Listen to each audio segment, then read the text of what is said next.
కొడుకు కోడలు దగ్గర తండ్రి ఉంటున్నాడు. ఆయనకి భోజనం పెట్టేటప్పుడు ఆయన కొంచెం పెరుగు వేయమ్మా అంటాడు. చివరిలోకి వచ్చేసరికి పెరుగు లేదండి ఇవాళ అంటది ఆవిడ. ఆయన భోంచేస్తాడు, వెళ్ళిపోతాడు. ఈ లోపలే వ్యాపారం చూసుకుని భోజనానికి కొడుకు వస్తూ వస్తూ గడపలో ఉండగానే భార్య తన తండ్రికి పెరుగు లేదనటం వింటాడు. పెద్ద పట్టించుకోడు. భోంచేసి కాళ్ళు చేతులు కడుక్కుని వచ్చాక ఈ భార్య భర్త అంటే కొడుకు కోడలు భోజనానికి కూర్చుంటారు. ఆ క్రమంలో పెరుగు సరిపడా ఉండటాన్ని వీళ్ళిద్దరూ పెరిగేసుకుని తింటారు. ఈ అబ్బాయి కోడలు, భార్య భర్త.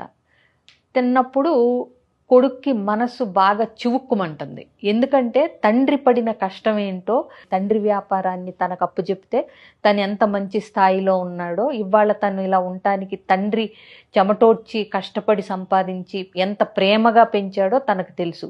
ఎందుకంటే ఇతని తల్లి చిన్నప్పుడే పోతే కూడా అందరూ రెండో పెళ్లి చేసుకోమంటే కూడా తన తండ్రి చేసుకోకుండా, వద్దు నా కొడుకుని సవతి తల్లి ఎలా చూస్తుందో అని చెప్పి తనే బాగోగులు చూసుకుని వ్యాపారాన్ని పైకి తెచ్చి పెళ్లి చేసి తన వ్యాపారాన్ని కొడుక్కిచ్చి చూసుకోమని చెప్పి తను ఇంట్లో ఉంటున్న తండ్రికి ఆఫ్టర్ ఆల్ భోజనంలో పెరుగు తినలేకపోతున్నాడు నా తండ్రి, నా భార్య ఇలాంటి మనస్తత్వంతో ఉంది అనేది చాలా బాధకు గురి చేస్తుంది అతన్ని. ఇప్పుడు వెళ్ళి డైరెక్ట్గా అడిగితే ఏదో చెప్తుంది కానీ యాటిట్యూడ్లో అసలు దృక్పథంలోనే మార్పు నా భార్యకి వస్తుందా రాదా, ఎలా నా భార్యలో మార్పు తీసుకురావాలని ఇతను తపన పడి ఆ రోజంతా అతను భోంచేసి కూడా వ్యాపారానికి వెళ్తాడు కానీ సరిగ్గా మనసులో ఉండదు.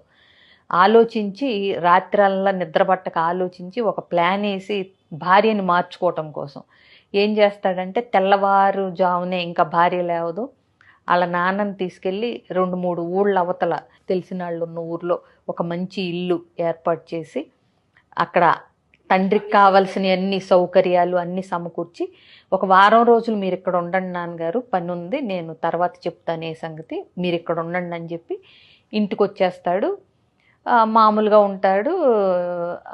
భార్య అడుగుతుంది, మామగారు కనిపించట్లేదు ఎక్కడికి వెళ్ళారంటే నాకు తెలీదు, నేను ఆఫీస్కి వెళ్ళి వస్తున్నానంటాడు.